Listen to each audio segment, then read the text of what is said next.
Bismillahirrahmanirrahim. Assalamu alaikum dear student. I am your physics teacher Dr. Faiz Alam. Today we are going to discuss the last unit of a nuclear physics course, which is related to natural radioactivity, and in this section, which is related to nuclear reaction. And in this section we are going to discuss the last article of nuclear reaction, which are called nuclear cross section. Nuclear cross section क्या होता है, nuclear reaction में इसका कितना vital role है, और आम तौर पे हम इसको समझने के लिए किन एग्जांपल्स का सहारा लेते हैं. तो लेट्स स्टार्ट. क्रॉस सेक्शन को समझने के लिए लेट्स सपोज मेरे पास एक वाइट बोर्ड है इस तरह का, ये कार्डबोर्ड एज्यूम कर लें. मैं एक पेपर पेन लेता हूँ. इस कार्डबोर्ड का एरिया कैपिटल ए है, इसकी विड्थ और हाइट, ये प्लेन एरिया आपको नज़र आ रहा है. अब मैं एक पेपर पेन लेके पेपर पेन की जो नोक है, जो टो है, वो मैं इसमें इम्प्रेस कर देता हूँ. तो वो एक छोटा सा डार्ट बनेगा ना. ये जो डार्ट बना है ये भी सर्कुलर शेप का है. तो ये इस पूरे प्लेन एरिया में से एक छोटा सा एरिया उस डार्ट ने क्या किया है, ऑक्यूपाई कर लिया है. This is called cross section of the area, कि इस पूरे प्लेन एरिया का एक क्रॉस सेक्शन है. इसी तरह अगर आपके पास एक न्यूक्लियस हो, उस न्यूक्लियस का एक पार्टिकुलर एरिया होगा. न्यूक्लियस अगर स्फेरिकल शेप का है तो एरिया क्या होगा, पाई आर स्क्वायर. अब हम उस न्यूक्लियस पे क्या करते हैं, इंसिडेंट पार्टिकल फॉल करते हैं. Alpha particle, beta particle, proton, gamma ray photon, पूरी बंच ऑफ पार्टिकल्स या फ्लक्स ऑफ इनकमिंग पार्टिकल. अब वो जो तमाम पार्टिकल्स आ रहे हैं, उन पार्टिकल में से कुछ पार्टिकल इस न्यूक्लियस के एरिया में से कुछ जगह ऑक्यूपाई करेंगे. कौन सी जगह ऑक्यूपाई करेंगे, जिस जगह न्यूक्लियॉन्स मौजूद होगा. तो वो टोटल एरिया में से कुछ इफेक्टिव एरिया उसने कैरी किया हुआ होगा ना. तो जिस इफेक्टिव एरिया में आने वाले पार्टिकल के साथ न्यूक्लियॉन की इंटरेक्शन हो गई तो वहाँ न्यूक्लियर रिएक्शन टेक प्लेस होगा, अदरवाइज न्यूक्लियर रिएक्शन नहीं हो सकता. तो इसलिए हम यहाँ पर कह सकते हैं कि जिस effective area of the nucleus में आने वाला पार्टिकल इंटरेक्शन करने के बाद न्यूक्लियर रिएक्शन करता है, इस effective part of the area को क्या कहा जाता है, या effective part of the nucleus को न्यूक्लियर क्रॉस सेक्शन कहा जाता है. और ये डिटर्मिनिस्टिक अप्रोच नहीं है कि आने वाले पार्टिकल न्यूक्लियर रिएक्शन लाजमन करें. ये भी प्रोबेबिलिटी है. प्रोबेबिलिटी है कि माइट भी कोई पार्टिकल आके हिट करे, न्यूक्लियर रिएक्शन हो जाए, माइट भी ना हो. जैसे ये बोर्ड है, इस बोर्ड का एक पार्टिकुलर एरिया आपको दिखाई दे रहा है. बहुत दूर से कोई बुलेट फायर करता है, माइट भी कि वो जो फ्लक्स ऑफ बुलेट आ रही हैं वो इसके अबाव, बिलो, राइट या लेफ्ट हिट कर जाएं. लेकिन कुछ बुलेट इस बोर्ड को हिट करेंगी तो इस बोर्ड का जो टोटल एरिया होगा उसमें से कुछ एरिया ऑक्यूपाई करेंगी ना, कुछ जगह ऑक्यूपाई करेंगी. वो जो जगह ऑक्यूपाई कर रही हैं that is called cross section of the board. तो इसी तरह न्यूक्लियस के सामने भी एक पार्टिकुलर इफेक्टिव एरिया होता है, जिस एरिया में क्या होता है, न्यूक्लियर रिएक्शन होने की प्रोबेबिलिटी होती है. तो that is why we can define it as कि the probability of the occurrence of nuclear reaction is called nuclear cross section. कि न्यूक्लियर क्रॉस सेक्शन क्या है, किसी न्यूक्लियर रिएक्शन के रूनुमा होने की प्रोबेबिलिटी, वकू पजीर होने की प्रोबेबिलिटी. इस प्रोबेबिलिटी को क्या कहा जाता है, cross section of the nucleus. मेरे ख्याल में अब सारी कहानी आपके जहन में आ गई होगी, मैंने इसको बड़ा सिंप्लीफाई कर लिया है. दूसरी डेफिनेशन कि जब आप इस क्रॉस सेक्शन पे इंसिडेंट पार्टिकल फॉल करते हैं, जाहिर है हम इंड्यूस न्यूक्लियर रिएक्शन स्टडी कर रहे हैं, तो आपको न्यूक्लियर रिएक्शन करवाने के लिए इंसिडेंट पार्टिकल चाहिए होता है.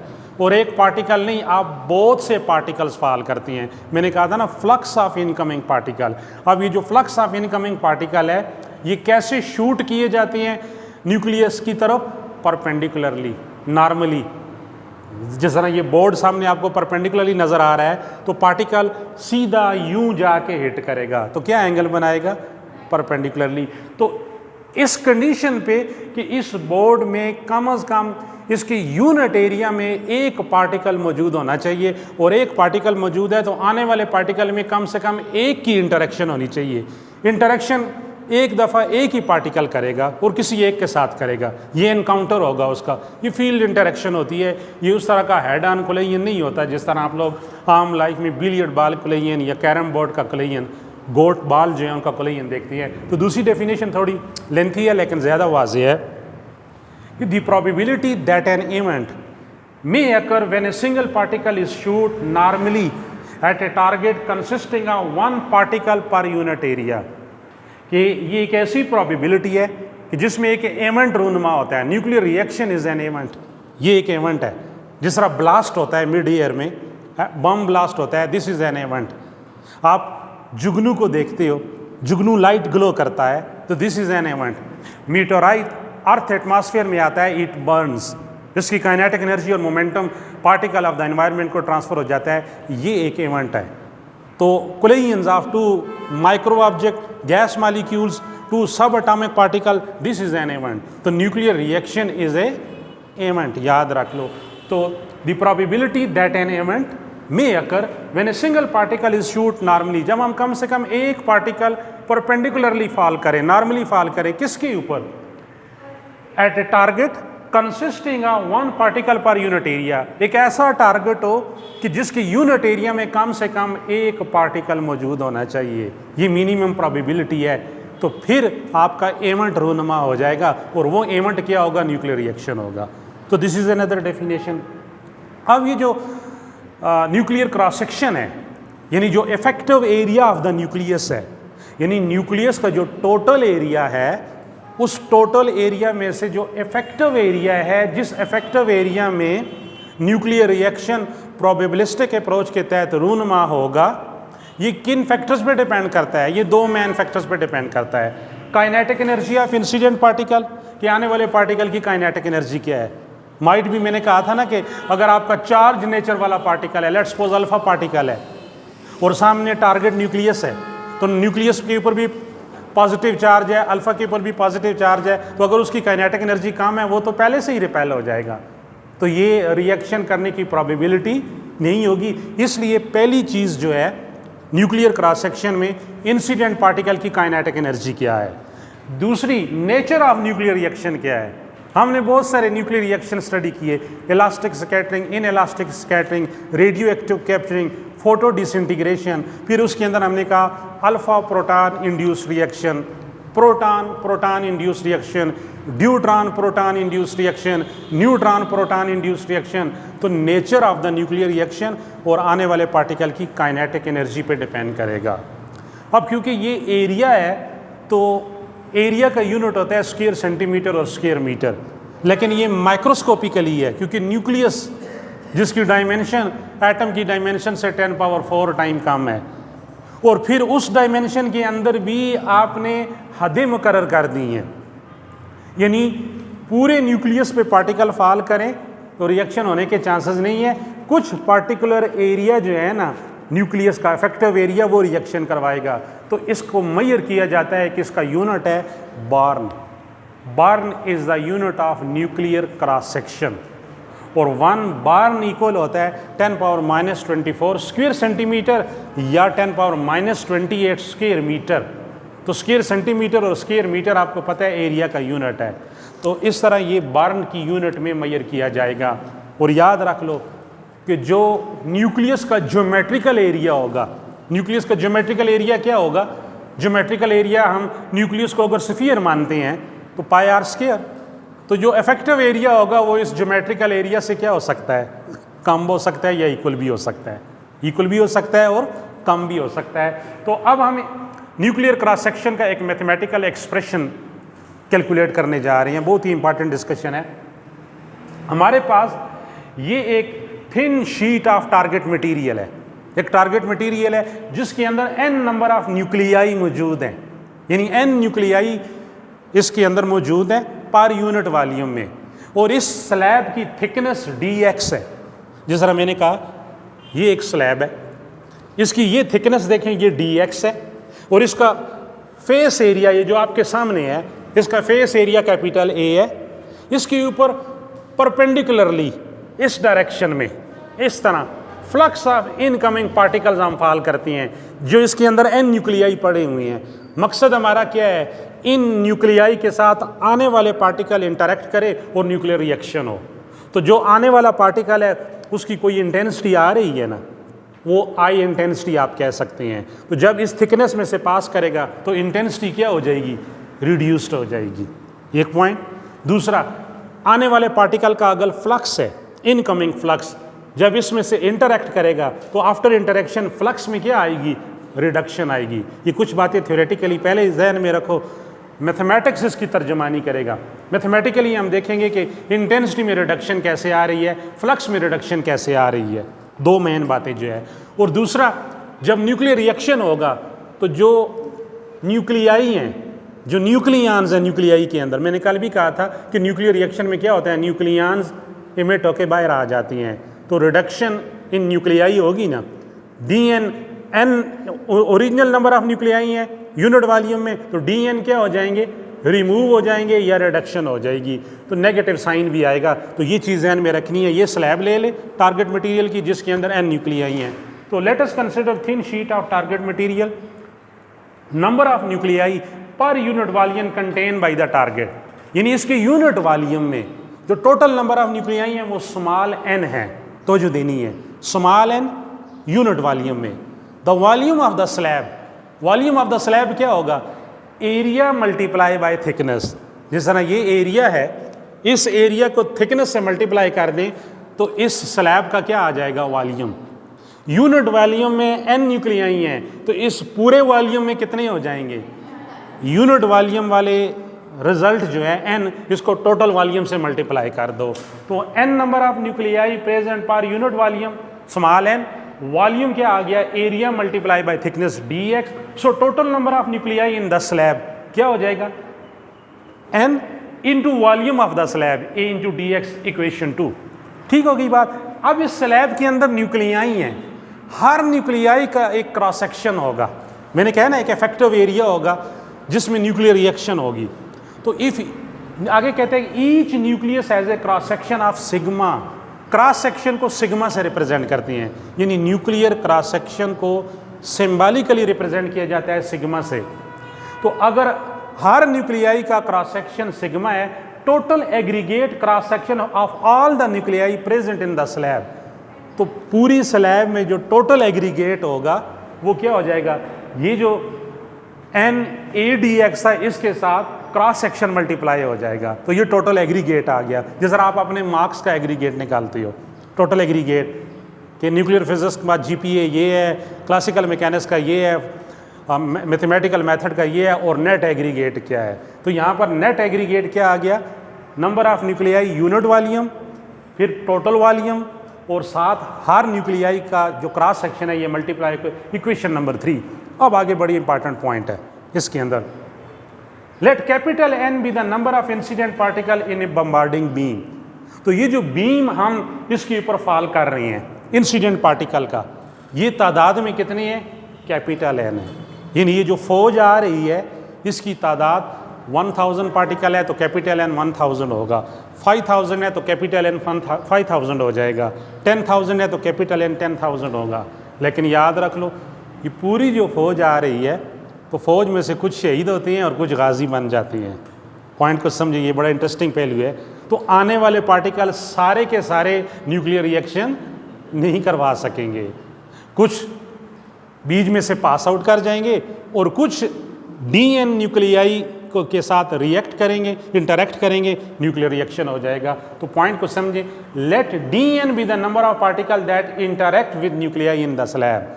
तो out of N, total N में से कितनों ने इंटरेक्ट किया, डीएन ने। अब एन थे 1000 तो डीएन में क्या देता हूं 300 ने इंटरेक्ट किया, तो रिमेनिंग कितने रह गए, 1000 minus 300।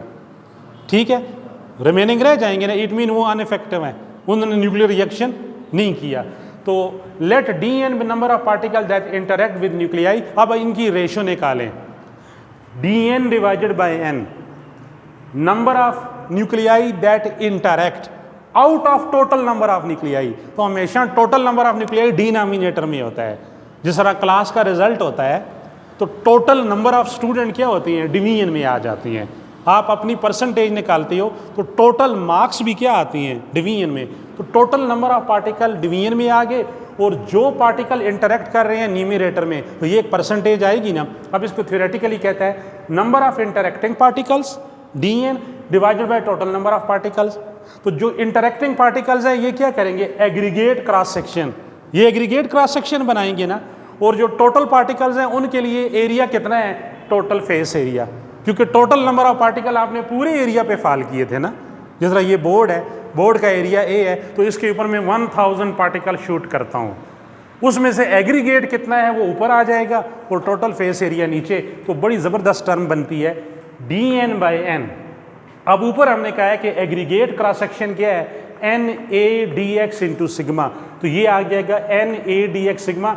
Total number of particle के साथ टोटल फेस एरिया डिवीजन में है, तो ये नीचे आ गया, A से कैंसिल हो गया, तो dn/n n sigma dx, area cancel हो जाएगा। ये रिलेशन बना। वी इंट्रोड्यूस नेगेटिव साइन, यहाँ हम नेगेटिव साइन डालेंगे क्योंकि नंबर ऑफ पार्टिकल्स क्या होते जाएंगे आफ्टर इंटरेक्शन, रिड्यूस्ड होते जाएंगे, डिक्रीज होते जाएंगे।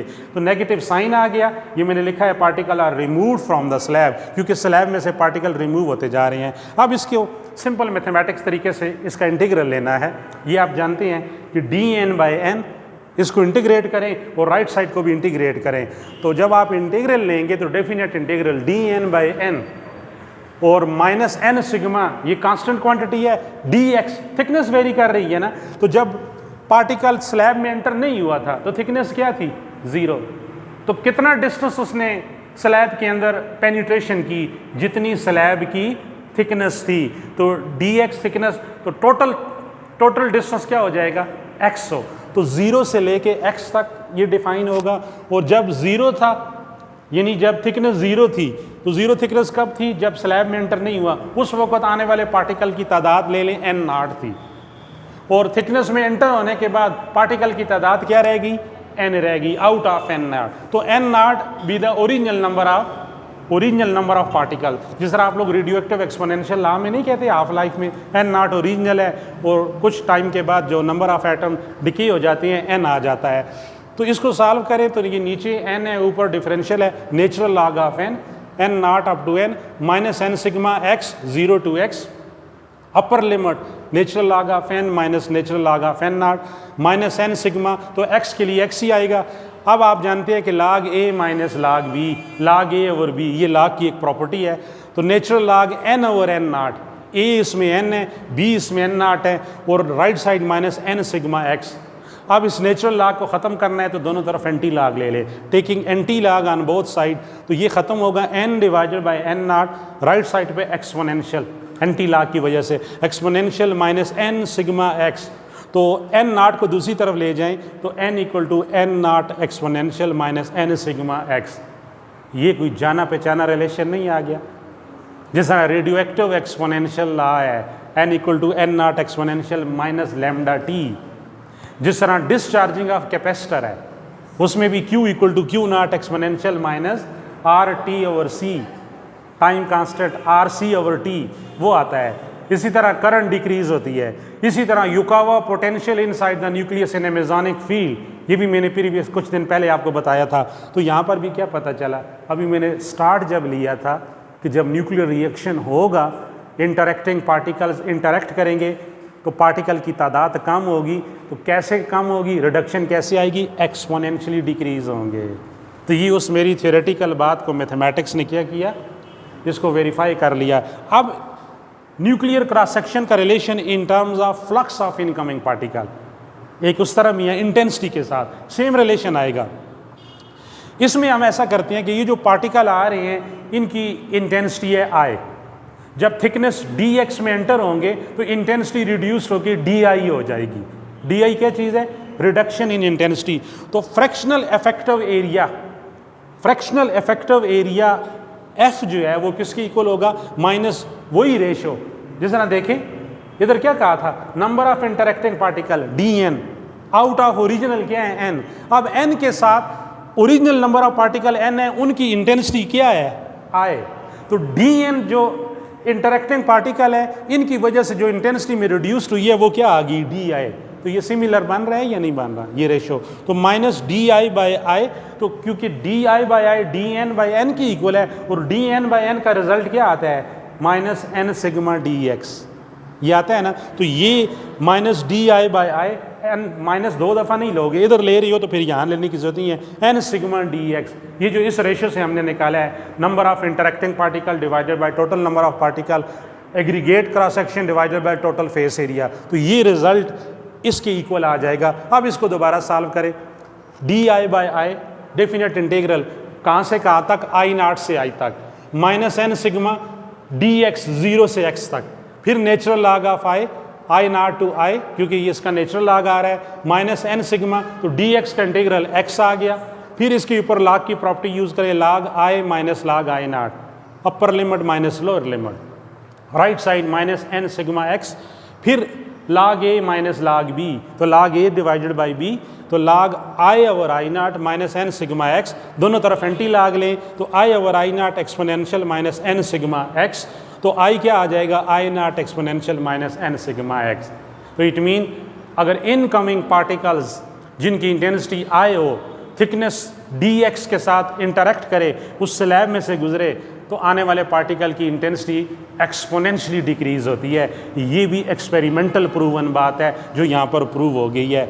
अब याद रख लो, ये जो न्यूक्लियर क्रॉस सेक्शन था, ये न्यूक्लियस के टोटल एरिया में से कोई इफेक्टिव पार्ट था, एक छोटा सा हिस्सा था, एक छोटा सा पार्ट था, तो ये माइक्रोस्कोपिक न्यूक्लियर क्रॉस सेक्शन होगा। इसे कहा जाता है माइक्रोस्कोपिक क्रॉस सेक्शन सिग्मा। अब अगर स्लैब के अंदर n नंबर ऑफ पार्टिकल्स हैं, तो हर एक न्यूक्लियस का क्रॉस सेक्शन सिग्मा है, और उसको n से मल्टीप्लाई कर दें, तो then it become macroscopic cross section, क्योंकि नंबर ऑफ पार्टिकल्स और हर न्यूक्लियस का क्रॉस सेक्शन मल्टीप्लाई हो गया, तो then it called macroscopic cross section. तो this is all about nuclear cross section. तो न्यूक्लियर क्रॉस सेक्शन एक